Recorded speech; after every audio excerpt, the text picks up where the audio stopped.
ಆವರಣದೊಳಗಿದೆ ಅವತರಣ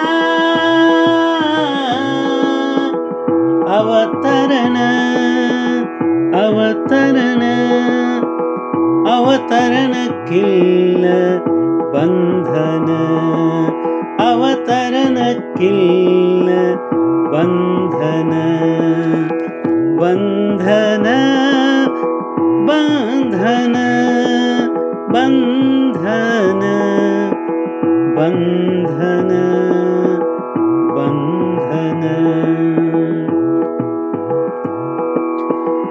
ಅದೇ ಅಂತಃಸ್ಫುರಣ ಅದೇ ಅಂತಃಸ್ಫುರಣ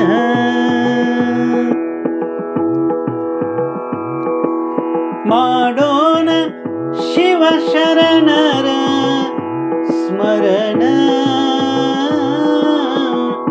ಸ್ಮರಣ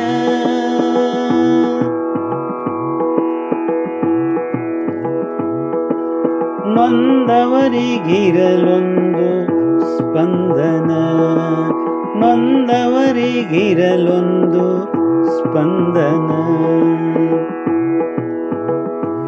ಇದು ಜನ್ಮ ಜನ್ಮಾಂತರದ ಆಲಿಂಗನ ಆಲಿಂಗನ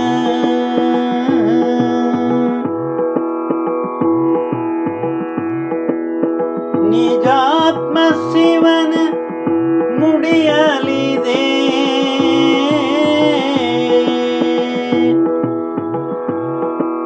ಪ್ರೀತಿಯ ಹೂಬನ ಅನುದಿನ ಪ್ರೀತಿಯ ಹೂಬನ ಅನುದಿನ ಅನುದಿನ ಅನುದಿನ ಅನುದಿನ ಅನುದಿನ ಅನುದಿನ ಅನುದಿನ.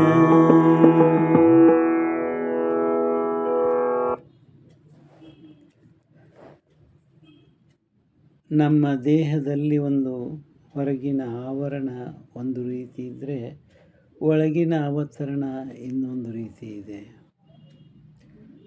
ಹೊರಗೆ ಕಾಣುವ ಶರೀರವೇ ಬೇರೆ, ಒಳಗಿರುವ ಶಕ್ತಿಗಳೇ ಬೇರೆ. ಹಾಗೆ ಒಮ್ಮೆ ಅವತರಣ ಆದ ಮೇಲೆ ಅದಕ್ಕೆ ಯಾವುದೇ ಬಂಧನ ಇರುವುದಿಲ್ಲ. ಆದರೆ ಅವತರಣ ಆಗಬೇಕು ಅಂದರೆ ಪೂರ್ಣ ಜಾಗೃತ ಆಗಬೇಕು ಶಕ್ತಿಗಳು, ಆವಾಗ ಮಾತ್ರ ಅದಕ್ಕೆ ಯಾವುದೇ ಬಂಧನ ಅನ್ನೋದಿರುವುದಿಲ್ಲ.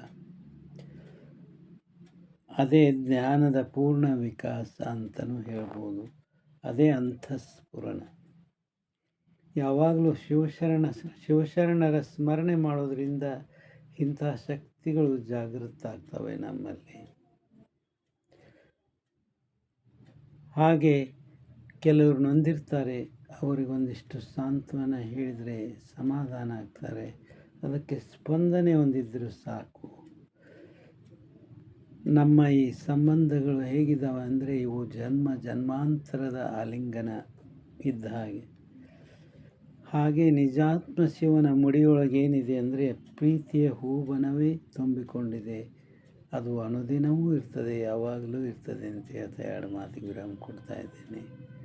ಇದೊಂದು ಸ್ವರಚಿತ ವಚನ. ಹಾಡಿದವರು ರವೀಂದ್ರ ಜಕಾತಿ.